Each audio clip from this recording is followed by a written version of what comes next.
Study IQ IAS, अब तैयारी हुई affordable. Hello everyone, I welcome you all to study IQ education platform. तो आज सुबह से ही सब लोग, कोई अपने मोबाइल पे, कोई अपने टीवी पे, दे वर वाचिंग द रिजल्ट्स कि आज हरियाणा और जम्मू कश्मीर में इलेक्शंस का रिजल्ट आना था। And honestly these two states, अगर हम प्रैक्टिकली बात करें तो इनमें रिजल्ट्स क्या आते हैं, that were going to have a huge impact on the overall national politics of India. अब अगर हम देखें तो एक बार मैं, जो भी नए हैं जहाँ साउथ इंडिया से हैं और फॉर दैट मैटर वेस्ट और ईस्ट इंडिया, बहुत इंटरेस्टिंग सिनेरियो इधर, तो मैं आपको एक बार गेम समझा देता हूँ सारी और इसके प्लेयर समझा देता हूँ। तो हरियाणा लेजिस्लेटिव असेंबली की हम बात कर रहे हैं, आज इसके रिजल्ट्स आने वाले हैं। अभी when I am making the video अभी तक रिजल्ट्स आए नहीं हैं। तो अगर मैं आपको इसका सिनेरियो समझाऊं, 90 सीट्स हैं हरियाणा स्टेट लेजिस्लेटिव असेंबली में, 90 MLAs की, और 90 में से अगर हम प्रीवियस इलेक्शंस देखें, साल 2019 में हुए थे, तो हरियाणा के जो इलेक्शंस का साल है वो नेशनल इलेक्शन से मेल खाता है। लास्ट टाइम जब 2019 में हुए थे तो भारतीय जनता पार्टी को 90 में से 40 सीटें मिली थी, यानी कि 40 आउट ऑफ 90 सीट्स, है ना। अब उन्होंने उस टाइम के ऊपर जेजेपी नाम की एक वहां पे रीजनल पार्टी है, जेजेपी के साथ मिलकर अपना कोalition की सरकार बनाई थी एंड अपने CM कैंडिडेट खट्टर को चुना था। अब उसके बाद अभी वाली अगर बात करें तो अभी वाले इलेक्शंस में 5 मेजर पार्टीज ने इलेक्शंस लड़ी, जिसमें से Bharatiya Janata party, Indian national Congress, आम आदमी पार्टी है, जेजेपी है एंड INLD है।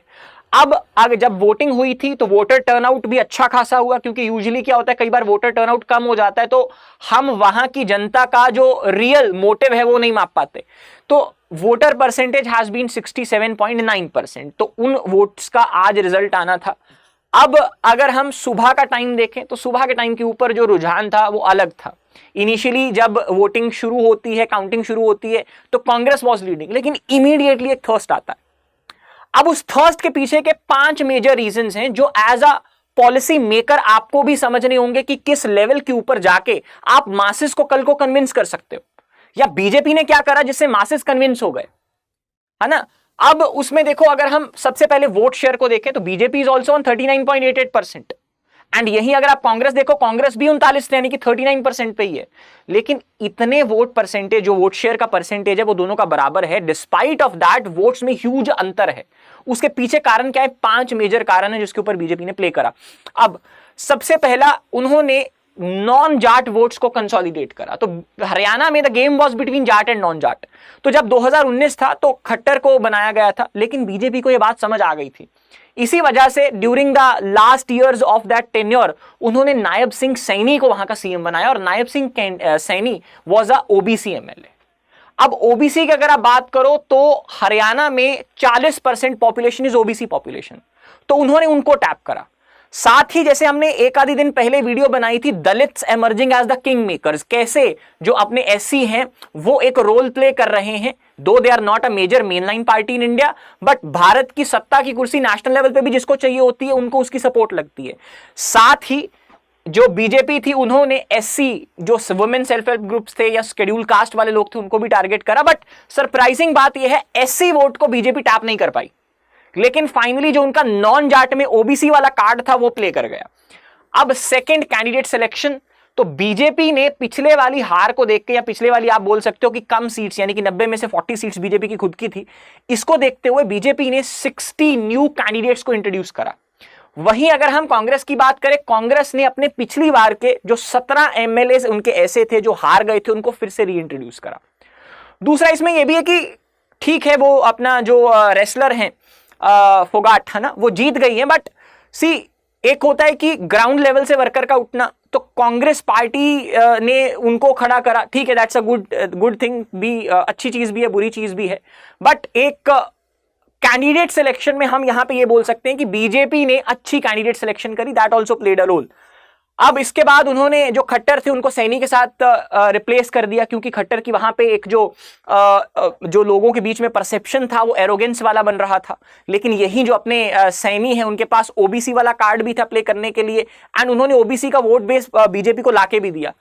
अब उसके बाद अगर हम कांग्रेस की बात करें तो कांग्रेस के जो भूपेंद्र हुड्डा हैं उनको ही अपना CM कैंडिडेट रखने की बात चल रही थी।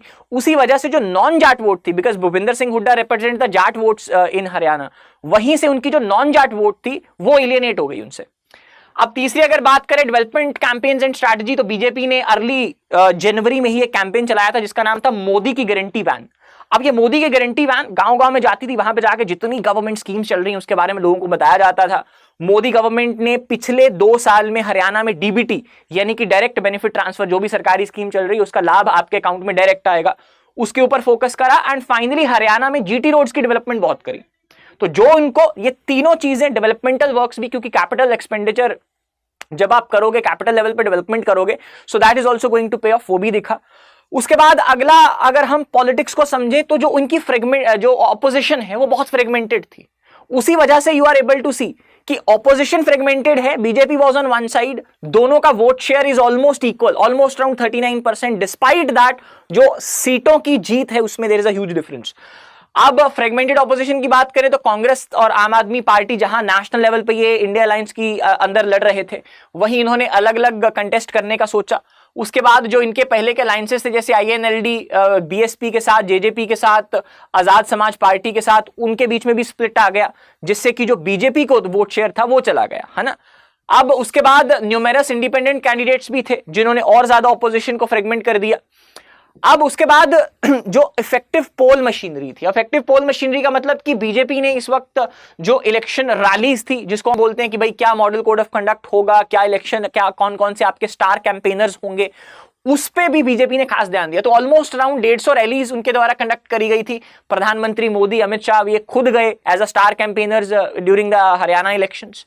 उसी के कंट्रास्ट में अगर हम कांग्रेस का देखें तो कांग्रेस का जो मैसेज था that was majorly focused on farmers and industrialist. वो एक इतना ज्यादा मेजर चंक नहीं था जिसको वो वोट के जरिए अट्रैक्ट कर सकते थे, है ना। अब इससे क्या हो गया, जब फार्मर्स के ऊपर आप जाओगे एंड आप जाके इंडस्ट्रियलिस्ट जो दूसरा ग्रुप है उनको क्रिटिक करोगे, उनका क्रिटिसिज्म करोगे, तो जो बिजनेस ओरिएंटेड वोट थी कांग्रेस ने अपने लिए वो भी एलियनेट कर ली। अब अगर हम की हाइलाइट्स में आपको बताऊं तो बहुत जब सुबह ये रुझान चल रहा था कि कांग्रेस इज लीडिंग, एंड उसके बाद ये एकदम से जब शिफ्ट आया तो कांग्रेस का ये भी इल्जाम है कि जिस भी जगह पे हम हार रहे हैं तो वहां पे जो डिफरेंस है वो 200 से 300 का कैसे हो सकता है। पहला तो ये है। सेकंड उनका ये भी है कि जहां जहां पे हम हार रहे हैं वहां पे जो ईवीएम की बैटरी परसेंटेज है उसमें ह्यूज डिफरेंस है।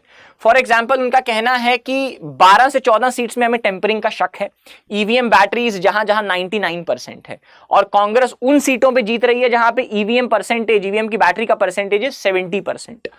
दूसरा जो वहां के सीएम सैनी है, नायब सिंह सैनी, जो ओबीसी ग्रुप को रिप्रेजेंट करते हैं, उन्होंने अपनी सीट जीत ली है। दूसरा जो अपना भूपेंद्र सिंह हुड्डा है वो भी अपनी सीट जीत चुके हैं। जो विनेश फोगाट हैं वो भी अपनी सीट जीत चुके हैं। उसके बाद सबसे इंपॉर्टेंट चीज ये है कि भारत में हमने ये देखा नेशनल लेवल पे इलेक्शंस आए, एग्जिट पोल्स आई, एग्जिट पोल्स गलत हो गई। अब हरियाणा असेंबली के इलेक्शंस थे, एग्जिट पोल्स आई, एग्जिट पोल्स ने कांग्रेस को सपोर्ट करा था, एग्जिट पोल्स फिर से गलत हो गई।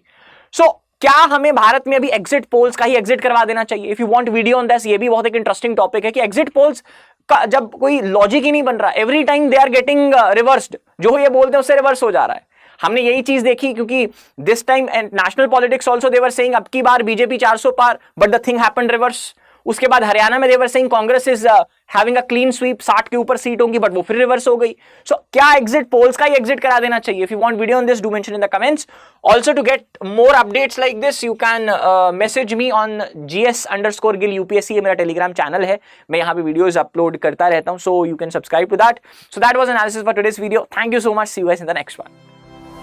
स्टडी IQ IAS, अब तैयारी हुई अफोर्डेबल।